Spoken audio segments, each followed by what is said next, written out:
ప్రజలందరికీ కూడా ఇది అవమానకరమైంది, ఇది ఒక రకంగా ద్రోహపూరితమైనటువంటి కూడా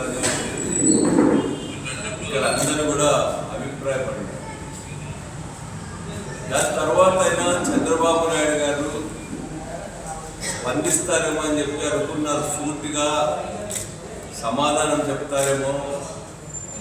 నేను అలాంటిది మాట్లాడలేదనో, అలాంటివి రహస్యంగా చర్చ జరగలేదనో, రాష్ట్ర ప్రయోజనాల విషయంలో నేను రాజీ పడలేదని చెప్తాడనుకున్నాం. కానీ ఆయన అట్లాంటి విషయాన్ని చెప్పకుండా రాయలసీమ లిఫ్ట్ ఇరిగేషన్ అనేటువంటిది చాలా పరిమితమైందని, ఆ ప్రాజెక్ట్ అవసరమే లేదన్నటువంటి రీతిలో ఆయన మాట్లాడటమే కాకుండా వాళ్ళ ఇరిగేషన్ మినిస్టర్తో కూడా అదే మాట్లాడించారు. ఇది రేవంత్ రెడ్డి గారి వ్యాఖ్యలను అంగీకరించినట్టుగా, ఆ వ్యాఖ్యల పట్ల వాళ్ళకేం వ్యతిరేకత లేదనేటట్టుగా చంద్రబాబు నాయుడు గారు కానీ వాళ్ళ ఇరిగేషన్ రామానాయుడు గారు కానీ మాట్లాడిన దాన్ని బట్టి అర్థమవుతుంది. అదేవిధంగా రాయలసీమ లిఫ్ట్ ఇరిగేషన్ ప్రాజెక్ట్ అనేది ఒక వేస్ట్ ప్రాజెక్ట్ అన్నట్టుగా మాట్లాడుతూ ఉన్నారు వాళ్ళు. ఈరోజు పర్యావరణ ఇంకొక అడుగు ముందుకేసి రాయలసీమ లిఫ్ట్ ఇరిగేషన్ ప్రాజెక్ట్ అది లిఫ్ట్ ఇరిగేషన్ ప్రాజెక్ట్ అనే మాట మాట్లాడినాడు. నిజంగా ఈ ప్రాంతానికి సంబంధించినటువంటి ప్రజాప్రతినిధిగా ఉండి, మినిస్టర్గా ఉండి, ఎంతో అవసరమైన రాయలసీమ నీటి ప్రయోజనాలు తీర్చగలిగినటువంటి రాయలసీమ లిఫ్ట్ ఇరిగేషన్ గురించి అంత బాధ్యత రాహిత్యంగా ఎలా వ్యాఖ్యానిస్తారని చెప్పి నేను అడుగుతా ఉన్నా. మనది లిఫ్ట్ ఇరిగేషన్ ప్రాజెక్టే కాదన్నట్టుగా కూడా ఆయన మాట్లాడారు. దానిపైన ఆయన మామూలుగానే అతి తెలివి ప్రదర్శిస్తూ ఉంటాడు. కేశవ్ గారు చాలా అతి తెలివి ప్రదర్శించాడు. ఆయన అతి తెలివితో ఎప్పుడు కూడా రంధ్రాలు వేయడం చేస్తూ ఉంటాడు.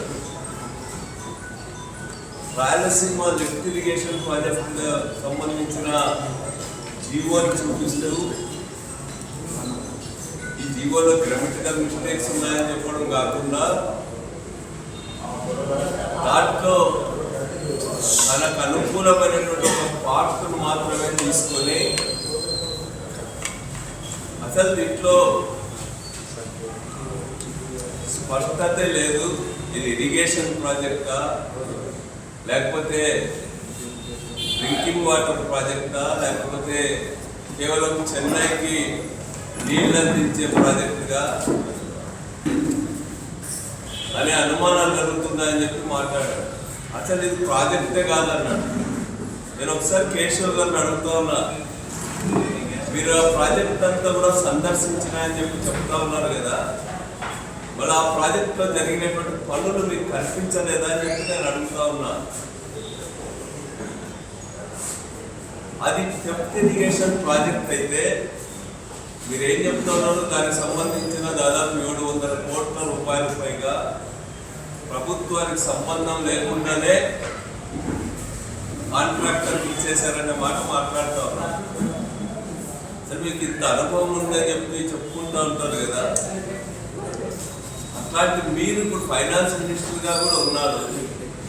700 కోట్లు అంటే 1 రూపాయి 2 రూపాయలు కాదు, 700 కోట్ల రూపాయలు ప్రభుత్వానికి సంబంధం లేకుండా ఏ విధంగా ఇవ్వడం జరుగుతుంది అనేటువంటిది నేను ఈ సందర్భంగా అడుగుతున్నా.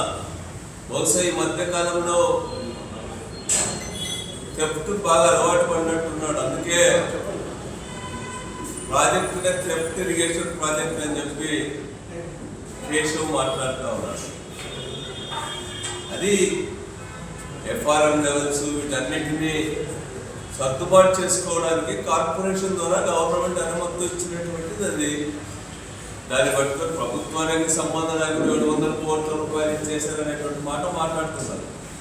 మరి లిఫ్ట్ ఇరిగేషన్ ప్రాజెక్ట్ అని మీరు అన్నారు కదా, మీరు ఫైనాన్స్ మినిస్టర్ అయిన తర్వాత ఈ ప్రాజెక్ట్కి మీరు 190 కోట్ల రూపాయలు ఇచ్చింది వాస్తవం కాదా అని నేను అడుగుతా ఉన్నాను. అసలు ఇది ప్రాజెక్టే కాదు, ఇది లిఫ్ట్ ఇరిగేషన్ ప్రాజెక్ట్ అనే మీరు మీ ప్రభుత్వ హయాంలో 190 కోట్ల రూపాయలు ఏ విధంగా ఇచ్చారు? మీరు లిఫ్ట్ ఇరిగేషన్ ప్రాజెక్ట్ అనుకున్నాను, మీరు ఇచ్చినారంటే ఏమైనా వాటాలు ఉన్నాయా మీకు అని చెప్పి నేను అడుగుతా ఉన్నాను. మరి ఎట్లా ఇస్తారు మీరు? అది ప్రాజెక్టే కాదని చెప్పేటువంటి వాళ్ళు మీ గవర్నమెంట్ వచ్చినా కూడా ఇచ్చారు. మీరు ఇచ్చిన దాంతో కలుపుకొని 900 కోట్ల రూపాయలు ఆ ప్రాజెక్టుకి ఇచ్చినట్టు అర్థమవుతోంది. అదేవిధంగా వీళ్ళందరూ మాట్లాడేట్టు కూడా రేవంత్ రెడ్డి గారు అసెంబ్లీలో మాట్లాడిన మాటల్ని సమర్థించినట్టుగా, పరోక్షంగా మద్దతు ఇచ్చినట్టుగా కనిపిస్తుంది అన్ని కూడా. నేను ఈ సందర్భంగా అది నిజంగా వేస్ట్ ప్రాజెక్ట్ అయితే అసలు రాయలసీమ లిఫ్ట్ ఇరిగేషన్ ప్రాజెక్టే అవసరం లేదనుకుంటే తెలంగాణలో రాయలసీమ లిఫ్ట్ ఇరిగేషన్ గురించి అంత వేడిగా ఎందుకు చర్చ జరిగిందని చెప్పి నేను అడుగుతా ఉన్నాను. రాయలసీమ లిఫ్ట్ ఇరిగేషన్ ప్రాజెక్టుకి అంత ప్రాధాన్యత ఇచ్చి తెలంగాణ అసెంబ్లీలో చర్చ జరిగిందంటే దాని అర్థం ఏమి? ఈ ప్రాజెక్టు ద్వారా శ్రీశైలం రిజర్వాయర్ నుంచి పెద్ద ఎత్తున నీరు రాయలసీమ ప్రయోజనాల కోసం పోతా ఉందనేటువంటిదే వాళ్ళ ప్రధానమైనటువంటి చర్చ. ఇది ఒక రాష్ట్ర ముఖ్యమంత్రి నేనే స్వయంగా జోక్యం చేసుకుని దాన్ని ఆపించిన అని చెప్తున్నాడంటే రాయలసీమ లిఫ్ట్ ఇరిగేషన్ ప్రాజెక్ట్ యొక్క ప్రాధాన్యత మనందరికీ కూడా అర్థమవుతుంది.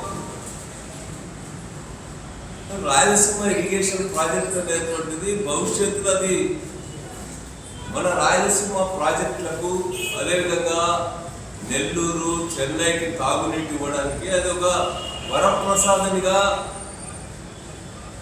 రాబోతోంది. అది నిజంగానే అత్యంత కీలకమైనటువంటిది, అత్యంత అవసరమైనటువంటి ప్రాజెక్ట్ రాయలసీమ ఇరిగేషన్ ప్రాజెక్ట్.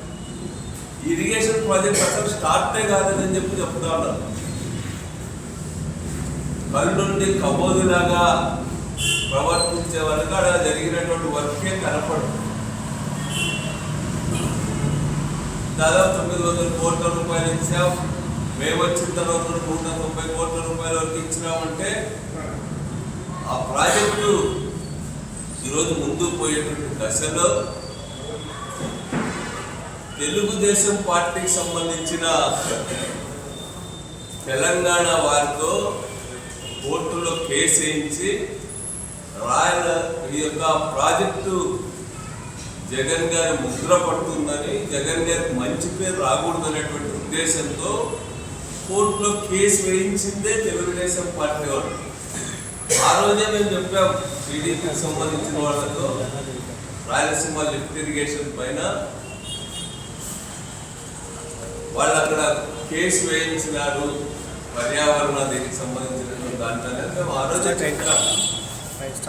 మరి వీళ్ళు ఈరోజు ఏం చెప్తున్నారు? అసలు ఆ ప్రాజెక్టు ఆగిపోయిన ప్రాజెక్టు మేమేమి ఆగిపోయిందని చెప్పి నేను అడుగుతా ఉన్నాను అంటున్నారు వాళ్ళు. మేము ఒక్కటే అడుగుతా ఉన్నాం, మీరెందుకు మీ వల్లనే అది ముందుకు పోదా? దాదాపు 1000 కోట్ల రూపాయలు ఖర్చు పెట్టిన ప్రాజెక్ట్ ముందుకు పోకపోవడానికి మీరే కారణం. మీ గవర్నమెంట్ వచ్చిన తర్వాత కూడా మీరు దాదాపు 10 వాయిదాలు పడ్డాయి. మీరు కనీసం అడ్వకేట్ అయినా పెట్టారా దీనికి సంబంధించి? నేషనల్ క్రిమినల్ కోర్ట్ సంబంధించిన ఒక్క వాయిదాకైనా మన ప్రభుత్వం తరఫున వాదన వినిపించాలా అనేటువంటి ప్రయత్నం మీరు చేసినారా అని నేను అడుగుతా ఉన్నాను. పోనీ ఆ తర్వాత ఎక్స్పర్ట్ అప్రైజర్ కమిటీ వాళ్ళు 3 సార్లు టైం ఇచ్చారు, వచ్చారు. ఎక్స్పర్ట్ అప్రైజర్ కమిటీ విషయాన్నైనా మీ ప్రభుత్వం పట్టించుకుందా అని చెప్పి అడుగుతా ఉన్నాను. మీరు అధికారంలోకి వచ్చిన తర్వాత ఆ ప్రాజెక్ట్ జగన్ ప్రాజెక్ట్ అన్నట్టుగా మీరు వ్యవహరించినారు కాబట్టి అది ఈరోజు పూర్తిగా ఆగిపోయింది. ఈరోజు ఏమేమో చెప్తా ఉన్నారు, మీరు వాటర్ ప్రాజెక్ట్ చూపించినారు కదా. అందరికీ తెలుసు రాష్ట్రంలో ఏ ప్రాజెక్ట్ అయినా, అంద్రినివా అయినా, గాలేరు నగర్ అయినా, లేకపోతే పట్టిసీమ ప్రాజెక్ట్ అయినా, లేకపోతే తెలంగాణలో జరుగుతున్నటువంటి లిఫ్ట్ స్కీమ్స్ అయినా అనుమతులు వచ్చిన తర్వాతే కట్టరు, ప్రారంభించిన తర్వాత అనుమతుల కోసం ప్రయత్నం చేయడం, ఏదో ఒక రీతిలో ఆయా ప్రాంతాల ప్రయోజనాల కోసం చాలా ప్రయత్నం చేసి ఆ తర్వాత అనుమతులు తెచ్చుకోవడం అనేటువంటిది అందరికి కూడా తెలిసిందే. పోలవరం ప్రాజెక్టు విషయంలోనైనా అదే జరిగింది. ఏ ప్రాజెక్టు విషయంలో అయినా ప్రారంభించిన తర్వాత అనుమతుల కోసం చూడటం అనేటువంటిది అది మామూలుగా